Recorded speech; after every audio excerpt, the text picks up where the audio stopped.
If you haven't heard about Anchor, it's the easiest way to make a podcast. Let me explain. It's free.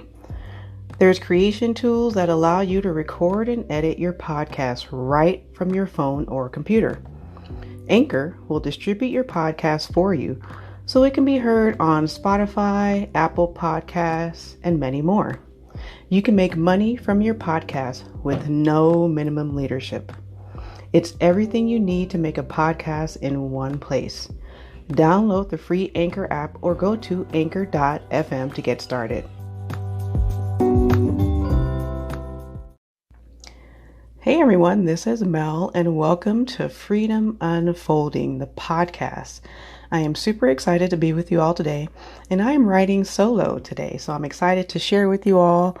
And I would say I'm excited to share the topic today. Frankly, that's not the word I'm looking for. I am looking forward to what your feedback is and looking forward to hearing whether or not you got something out of this. Imposter Syndrome is our topic today. And the title is called How to Go From Imposter to Supernatural. And where I thought I'd start is with the definition of imposter syndrome. And so it's defined as a feeling of being a phony, the fear of being found out and that maybe you're a fraud, believing the lie that you are not as competent as others think you to be. And when I was researching for this particular topic, I found a really good definition on Wikipedia. So I'm going to share that with you all. Wikipedia defines imposter syndrome as a psychological pattern in which an individual doubts their accomplishments or talents and has a persistent internalized fear of being exposed as a fraud, despite external evidence of their competence. Those experiencing this phenomenon remain convinced that they are frauds and they do not deserve all they have achieved. Individuals with imposterism, that's another word for it, incorrectly attribute their success to luck or interpret it as a result of deceiving others into thinking they are more intelligent than they perceive themselves to be. While early research focused on the prevalence among high-achieving women, imposter syndrome has been recognized to affect both men and women equally. Wow, that is a mouthful. So first of all, let's talk about the fact that 70% of people experience imposter syndrome at some point in their life, usually in their career and or business. And this can be linked to social status as well. And so imposter syndrome has been this topic. First of all, it's been around since the 70s. It was when it was identified. But here we are in 2020, and this is beginning to affect people in the corporate world, in the business world, in the entertainment district, in that industry as well. And so I'm starting to see people who seem confident on the outside, but actually in the inside, they're questioning themselves and they're beginning to doubt themselves. And as I was doing my research for this, there was a woman that kept coming up, and her name is Valerie Young.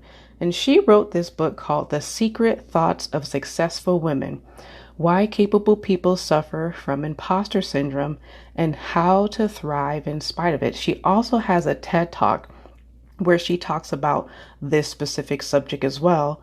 And in her book, she actually lists 5 different types of imposter syndrome. And so there's the 5 are the perfectionist, the superwoman or superman, the natural genius, the soloist, and the expert. And when I first saw these titles, I'm like, okay, well, I know I'm definitely a perfectionist. And I do have this hero complex, so maybe I'm a superwoman. And I also, I believe that I've been gifted since I was a kid. So natural genius sounds like maybe that's the one that I struggle with as well. And the soloist, that's someone who always believes that they need to do something by themselves because they can't rely upon other people. And then there's the expert, who is actually an expert, but they don't like using that word because they don't want to be labeled as the expert in fear of letting everyone down. And so I looked at all these titles because I myself identify as someone who has struggled and sometimes still struggle with imposter syndrome. And so I went through this list and I'm like, okay, well, which one am I? And there are some questions that you can ask yourself to help you identify which of these that you are connected to. And so I thought this would be a great exercise for us to do. So if you're listening, maybe grab a pen or a paper or just make note of this for yourself and see if any of these questions ring true, or if you have answers to them, or they fit into something that maybe that you're struggling with as well. So the first question is, you hate missing the mark and feeling like a failure. The second one is, you feel like you have to constantly earn the title you already have. The third one is, you hate trying new things because you're not good at them. The fourth question is, you hate asking for help and feel the need to accomplish things on your own. And then the fifth question is, you're always finding more courses to take and feel as if you can never learn enough. What a list. In fact, when I was getting prepared for this, there's actually several other questions, but I chose to go ahead and pick 5 questions that correlate with the 5 different personality types for this particular issue. And so when I read through this list, first of all, I identified with all of them. I'm like, yes, I definitely at some point in time have had to think to myself, I can't rely upon people. I have to do everything for myself. That's the soloist. Or I'm in this never-ending need to learn things, always being in school and never quite feeling like an expert because there's always so much more to learn, which is not really a bad thing, but you can definitely get stuck in the learning and trying to identify how to do something before you actually deliver it to the world, which can be stifling. And then I've also struggled with not trying new things because I'm like, well, I'm not going to be good at that. Well, why would I even try it? Or setting the goals too high and missing the mark and then feeling like a failure. So you're almost self-sabotaging yourself because you set these standards that are so high for yourself that it's almost impossible to achieve them. And so this made me kind of sit back and think like, yeah, this is definitely something that I have struggled with and currently still do struggle with. And if you are still struggling with which one of these that you identify with, here are some other characteristics of those who struggle with imposter syndrome. And so the first one is self-doubt, overachievement, criticizing your performance, fear of not living up to expectations, fear of not living up to others' expectations, attributing your success to external factors, and setting almost impossible goals and beating yourself up when you fall short. Again, that's self-sabotage. So these are some other characteristics as well to help identify whether or not you struggle with imposter syndrome. And so obviously, there are some causes. This didn't just start in your adulthood. This is definitely linked back to most of the time, it's linked back to your family of origin. So it's almost always the case that something happened in your household and how you grew up to help contribute to the fact that you feel or struggle with imposter syndrome today. And so just to share a little bit about even how I grew up in a household where in order for me to be seen, I either had to perform or do something bad. So I chose, of course, to perform rather than doing something bad, because doing something bad pretty much led to an ass beating. So I didn't want to get the spanking and I didn't want to get punished. So I would always try to perform to get acknowledged and to be seen and to feel validated. And that was my way of receiving love. And that was when love was given to you, was when you did something good, and it had to be perfect. And so as a kid, I was involved in every single extracurricular activity that I could find and always strive to be number one at it, because I didn't want to be on the opposite end where I was in trouble and trying to, avoid the beating and avoid being yelled at, because if you weren't perfect or you were being yelled at, you were being judged, you were being criticized, or maybe even ridiculed at the same time. And so that's how I grew up. So imagine now as an adult, in order for me to be able to be seen and to feel like I'm loved and to feel like I'm validated, I've got to perform. And that translated over into corporate America, where I was so high achieving that climbing the ladder was never high enough for me.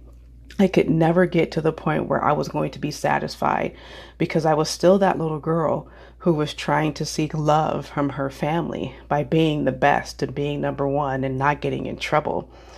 And so, of course, now that I have identified, like, okay, this is the problem.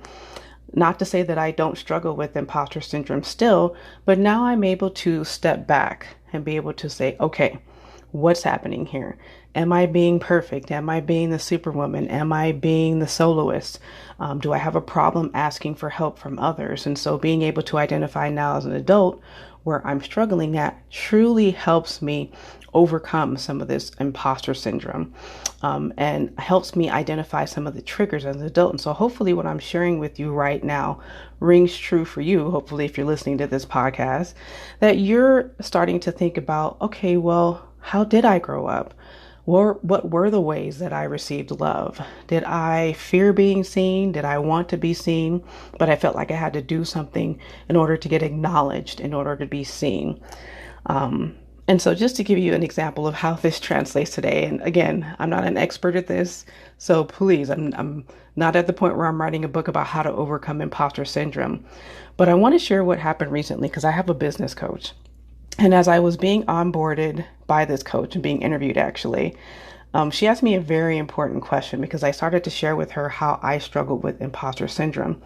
And she asked me, she goes, okay, well, you used to work in corporate America and now you're in the entrepreneurial world. She goes, did you struggle with this problem when you were in corporate America? And I paused and I thought to myself, no, I did not have this problem in corporate America because I was so confident and good at what I did. When I walked through the doors, I knew that the company that I was working for not only needed me, they needed 10 of me. And I was so confident, and it didn't matter what position I was in.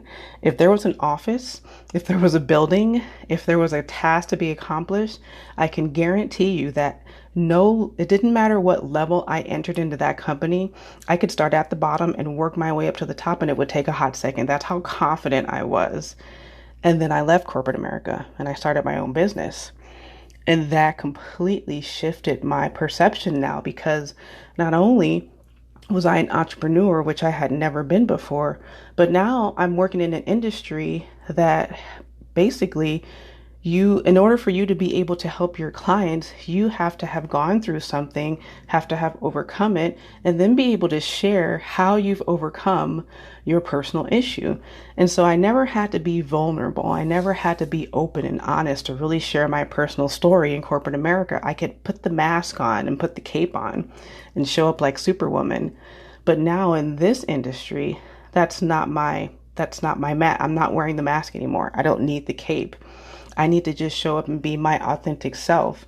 And so being able to actually discover my identity was something that I've had to do in the entrepreneurial world, which of course I thought, why would I need to worry about my identity as an entrepreneur? But the two go hand in hand, because whatever it is that you are passionate about, whatever it is that you feel like your purpose is or that you are called to do, that's what feeds and fuels your fire for you to be able to help others. So if you can't identify with what your pain is, then how are you going to help others with their pain as well? So that was brand new for me. And so when she intuitively identified and asked me that question, I was like, no, this imposter syndrome is something new for me. So I had to humble myself and take a step back and give myself more grace and not be such the overachiever as I was used to being. And there's this, I know, I'm sure you guys have heard of FOMO, fear of missing out. But there's this other acronym that I heard from a gentleman that I follow on LinkedIn. His name is Simon Grainer. And I guess he coined the term because I can't find it anywhere else. And so the first time I heard it was from him. But he came up with the term FOBOT, fear of being out there. And I immediately identify with that because I don't want to be out there. Because if I'm out there, people are going to identify that I have no idea what I'm talking about. Why would I be expected to help clients overcome issues that I'm still dealing with? And so there was this huge fear that I had of stepping into this role as a holistic practitioner when I had just entered the game. And not only that, one of the things that I do is I have a video, of card reading video that I post on. If you follow me on social media, that's You Got Coach Mel on Instagram, and I do card readings every Monday. And so when I first started this card reading at the end of last year, first, the video was only just of the cards. And then someone said to me, we'd really like to see you on camera. And I just froze. I'm like, why would I have to be on camera? And it took a few months for me to get to the point where I was on camera. And so fear of being out there is definitely something that I still struggle with today. And people tell me, they go, we love your videos. You look like such an expert. And I can't accept that label because that's not how I feel. And when I share this with people, they're like, but you're so good at it. We thought you were always doing it. I'm like, no, you all have no idea the struggle and the preparation that I go through just to be able to go on video. We're just talking a recorded video. Let's not count the fact that sometimes I do a live video. So the preparation for live videos is even more than the recorded videos. And so the fear of being out there is directly related to imposter syndrome, because when you're on video and when you're live, it's really hard to hide who you are, because if you're in this particular industry, people pick up on energy. And so I'm always afraid that they're going to see that I'm not an expert.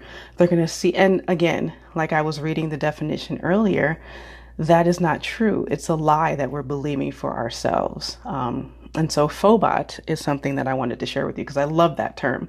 I've shared it with other people, so I'm sharing it with you. Fear of being out there. The other acronym that I want to share with you all, again, which is not mine, but I love Brene Brown and I love her work. And she has a podcast called Unlocking Us that she just started earlier this year. But I remember in her first episode, she came up with the term and coined the term FFT, fucking first time. So excuse my language. But fucking first time, FFT is a term that she coined and to describe how she started her podcast, because it was the first time that she was doing a podcast. And that's how she felt. She didn't feel like the expert. Here she is. She's written several books. She's world renowned. People all over the globe know who she is. And yet she still had that fear because she was doing something new and for the first time. So I give you these two acronyms to see if they are something that you may associate with as well. A fear of being out there, a fear of being seen, or the FFT, the fucking first time. Because with people who struggle with imposter syndrome, it's not always true, but sometimes, and one of the personality types identified earlier is that people don't try new things because they're new in it and they are afraid of failing. But the FFT, they may identify with FFT, or the people who don't want to try something new because they have a fear of being out there and not being the expert. And so those are two different acronyms that I want to leave you with as well. And I'd love to hear your feedback to see if you identify with either one of those, because I know both of those, excuse me, I will remember until the day I die, because they definitely rung true for me. And so I wanted to share, I had someone recently send me an email, and I'm surprised because I didn't think of myself as someone that they would ask this advice to, but they asked for advice because they had been trying to find their purpose, and they're not someone who typically is out there on social media and out in the world, but they have a message to share and they have a medicine that they want to be able to give to people. And they recently had been asked to do a training, and this training was going to take place on Facebook Live. Immediately my heart stopped and I felt for them. I'm like, oh my gosh, Facebook Live. Ooh, let me pray for you. But when they sent me this email talking about the class that they had been asked to teach, and it was going to be on Facebook Live, their question to me was, how do you do it? How do you overcome the fear of being like out in the world and being on video. And so, first of all, I was honored to even receive that email that someone would ask me that question as if I am the expert. But I'll share with you what I share with them. I go, first of all, if someone's asking you to do something and to share your medicine with the world, there's no way possible that they think of you as a fraud. They are probably thinking of you as an expert and that you have the skills and the training and the experience to bring your message out to the world. And so that's first and that's foremost and that's key. The second thing I want to bring up is let's just face our fears. And I share it with them that I just do it scared every time. I love the Nike mantra, which is just do it. And so that's what I do. I just do it, but I just do it scared. But there's some preparation and things that I do ahead of time to get ready for when I'm about to present on a new topic. Or even for this podcast, getting ready, I had to present and study and research and do my rituals before I got ready to actually record this. And so I'll share with you all also what I share with them if you're taking notes. And so the first thing I do is meditate and pray. And meditation is something I do daily. And so I do that daily in the morning, but I also do it right before I'm about to go on, as I do a quick meditation. It's not very long. It's just 1 to 2 minutes so that I can clear my head of everything else that has happened that day, and to also clear my head of the lies and the limiting beliefs that I have that are buried deep down in the back of my head, because I have no room for them when I am trying to either coach other people, whether it be in person or online. And so being able to meditate and clear my mind is key. The next thing I do is I listen to, and I don't do these all in order. I don't do them all. I have like 6 things on this list. I don't do all 6 every time. I pick and choose. But the second thing that I do is often I'll listen to high or low frequency music. 432 megahertz is the frequency of love. And so sometimes I'll go on Spotify or YouTube and I'll find a video or a track to listen to where I can now match my frequency with the frequency that I'm trying to match for the show or video that I'm doing. And so that's one thing I do. The other thing that I do is I light sage and incense to be able to clear the space and get it prepared for whatever I'm stepping into. Crystals are a huge part of what I do. In fact, I'm wearing crystals right now. And so I'll make sure that I have crystals on my person somewhere. Sometimes I just hold them in my hand. Using singing bowls and chanting is also something else that I do. And I love the vibrations of the singing bowls and even just the chanting myself. Even before this podcast, I chanted Om 6 different times so that I could feel that vibration now aligning from my root to the crown, so that I can get in alignment with what it is that source wanted me to share with you all. Essential oils is also something that I use as well, rubbing them on. I even make a spray, a blend of holy water, moon water, essential oils, fractionated coconut oil, putting them all together and putting it in a spray bottle, and I'll just spray it in the air, spray it on my person as well. And then the last thing that I want to mention is spirit guides. And I have a spirit guide team that I work with.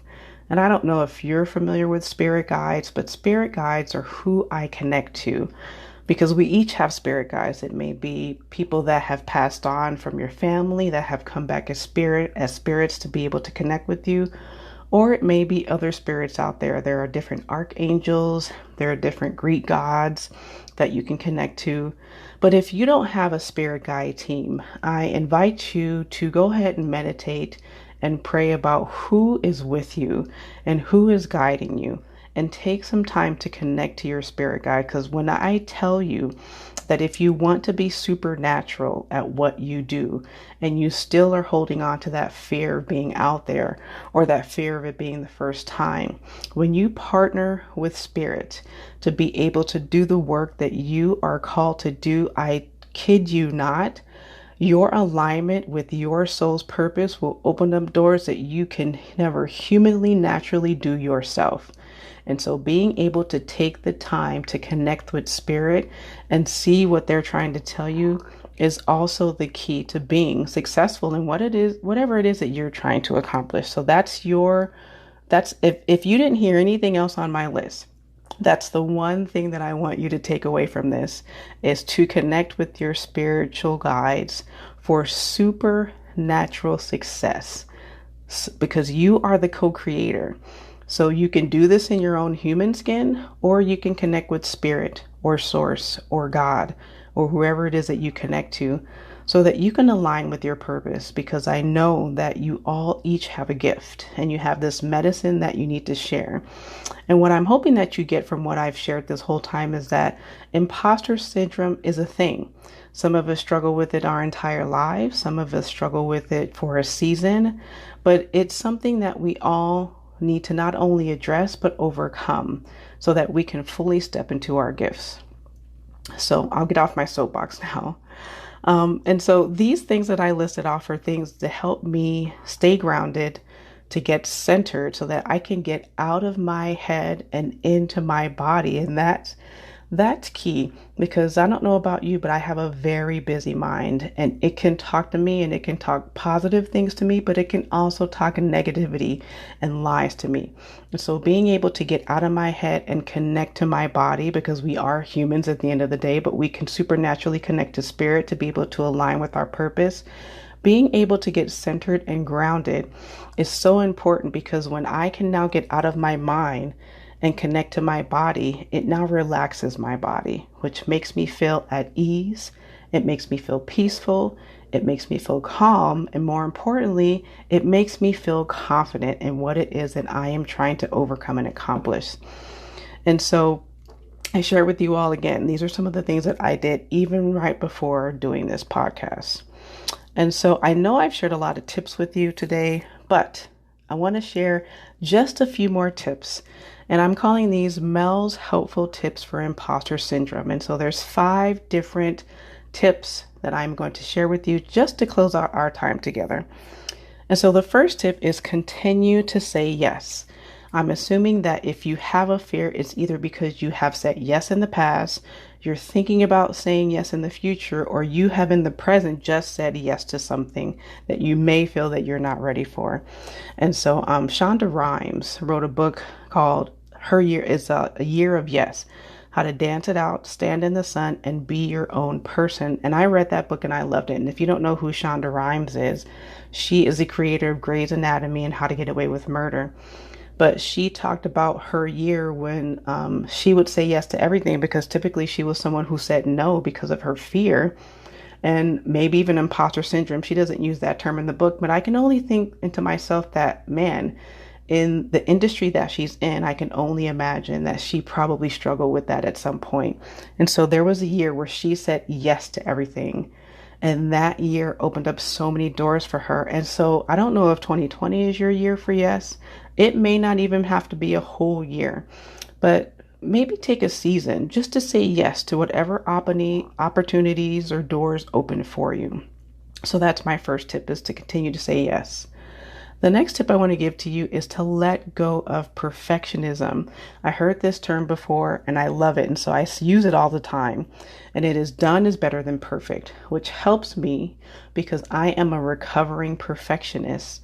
I'm also Virgo. And so for the rest of the Virgos out there, I know that you're also perfectionist and you're very analytical, and you can struggle with analysis paralysis and never actually get to accomplishing something because you're so afraid of it not being perfect. But sometimes done is better than perfect. I won't say all the time, but most of the time, done is better than perfect. And so get over your FFT and just do it and make adjustments along the way.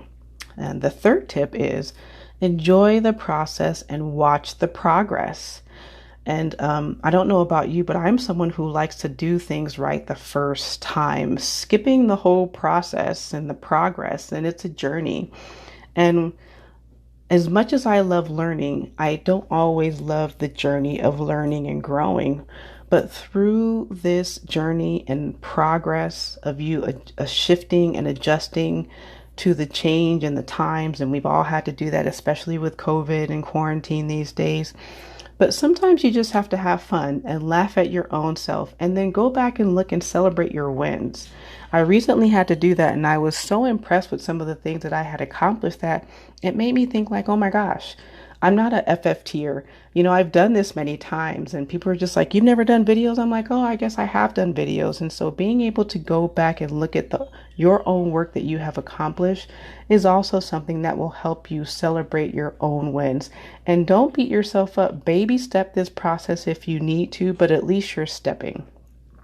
And so the fourth key is, or tip that I want to leave with you, is to give yourself grace and space.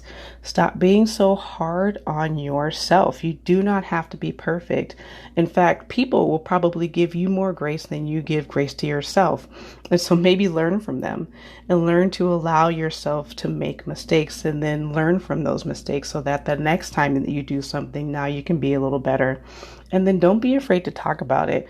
Once I started talking about this syndrome and how I feared and struggled, it really helped me to relax and not have to be so perfect. And so I offer that up to you as well, just to be open about it. And then the very last tip, the fifth one, is to release the need to complain and compare. Now, I know we're all on social media and we look at other people who are doing similar things and they may be so much more successful and accomplished than we are, but we can't compare our journey to someone else's. And so I'm not going to go as far to say don't go on social media because you may need it for what you're doing, but it doesn't help. And so it doesn't help for you to compare yourself to someone else. And so you are an individual. And so keep that in mind. Give yourself the grace that you need. And don't compare yourself to others. They are living up to their calling. So you do you, boo-boo, and live up to your calling. All right. Yes. So that's what I have to share with you. And I'm going to go over that list one more time real quickly. The first one is continue to say yes. Number 2 is let go of perfectionism. Number 3 is enjoy the process and watch the progress. Number 4 is give yourself the grace and space. And number 5 is release the need to complain and compare. All right, that is all I have for you. I truly hope that you got something out of this podcast. If you have any questions or just want to share, please feel free to send us an email at freedomunfolding@gmail.com. You can also check us out and please follow us on social media. We're on Facebook, we're on Instagram, we're also on LinkedIn. And then I invite you to go ahead and subscribe to our podcast because I'm a part of a phenomenal group of women. And so we all take turns each week recording these podcasts. And so this week is me, but next week will be somebody different. And so I encourage you to subscribe so that you don't miss out on some of the good information that is shared from these phenomenal women. And so you can subscribe to us on Anchor, on Spotify, on Google, on Apple, and on YouTube. All right. Listen, it has been my absolute pleasure to share with you all today, and I would like you to go ahead and take care. God bless, and I'll talk to you next time.